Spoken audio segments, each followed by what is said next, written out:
great movements throughout Jewish history. That some have come and gone. The ones that have gone, were founded and led by one person. I wouldn't say they're always a cult, but there's definitely a cult of personality. And if the organization can continue after the death of a even very charismatic leader, it's a great organization. And I'm sure most of you are thinking of different organizations in your minds that the great leader has gone and the organization has continued, and that shows that they may have had a charismatic leader who built it up, but the organization carries on. Because it wasn't about them. I met with a great rabbi many years ago, Rabbi Grossman. You've heard of him, right? The disco rabbi? I just finished with this quick story. You heard of him? Migdalo. He created school, yeshiva, outreach. It's unbelievable. And I met with him, and I took students to meet with him. Actually, I took him specifically. He has a room for kalot, women who are about to get married. You're a kala. You don't have, they created, honestly, a bridal showroom for them to come and choose dresses. Beautiful, literally like Fifth Avenue style. And they walk in, they get it for free. It's unbelievable. Well, like a schlep you play, here, take your dress, right? It's for free anyway. The amount of chashivut and the beauty, everything about him. So he told us many, many great stories, which are miraculous. The guy's surrounded by miracle stories. They just happen to him, happen to people around him, and soldiers that he meets. But he did say one thing to me which relates to this. He says, the test to see if what we built was real over here is if it continues after I die. That's what he said to me. And it will, because it's not about him. All right? It's not about him. He's extremely charismatic. You just want to give him money. You just meet him. You want to write him a check. I wish I had that personality. He has that personality. He meets people on planes, has one conversation, they take $1 million. It's literally like that. You know that story, right? Can I tell you one quick story? I'm so sorry. Just one very quick story. I must hear the story. I heard it from him, and he's written about it, spoken about it. You heard the story about him? He won the Israel Prize, which only the top elite of Israel wins. Rabbi Grossman. And he went onto a plane, and he has a ticket at the back of the plane. And Rabbi Grossman, this is, a rabbi, they love it. You got to go to business class or first class. He's like, I can't. It's embarrassing. You got to go with what? You, Rabbi, you got to go first class. So he decided to go to first class. So what does he think? What would I think? Oh, I get a good meal. I get a schluff. What does he think? Fundraising. Right? We're the rich Jews.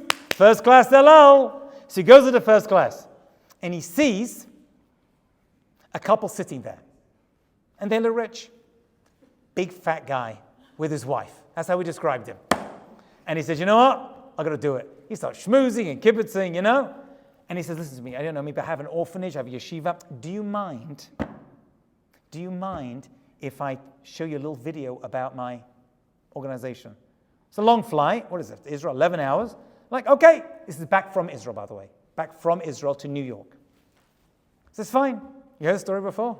It's a great story. I heard it from him. Directly. I was there when he said it.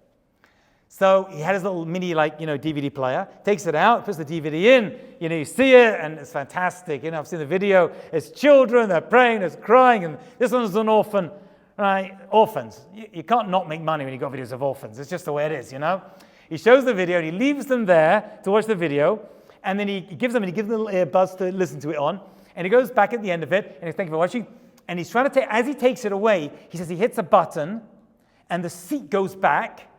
Something happens, and the drink spills on this guy. And he's like, oh, I can't believe what I just did. And he goes, he's helping him, and there's mess everywhere, and the wife there's a whole kerfuffle, and there's drink everywhere. And he goes, I don't know why, but I grabbed this man's fat head, and I gave it a big kiss to apologize. Which, if you know him, that's the kind of thing you do. And he's like, what the heck would I just do? That's crazy. And he apologized, cleaned up, he says, forget about it. That was a big fail. He went back to his seat. 20, 30 minutes later, this guy makes his way over to Rabbi Grossman. And he says, I want to tell you something. He says, my wife and I, we have no kids. And I'm a wealthy guy. And I came to Israel to find somewhere to give money to. And I couldn't, because I'm not a religious man. But I decided to go to the Kotel and pray to Hashem to lead me to a place. And we saw school after school. And nothing spoke to us. So I decided not to give. And I went, this is what he told me. He says, I went to the Kotel, he told Rabbi Grossman, and I said, give me a sign. Give me a sign. May the right person come and just give me a kiss to tell me they're the person I should give my money to. And he goes, you're the guy. And he says, he gave him $1 million check. And then he told me later, I got much more out of him over the years. that was just the Forschbites, right? That was the Mana Rishona. I got a lot more money out of him over the years, right?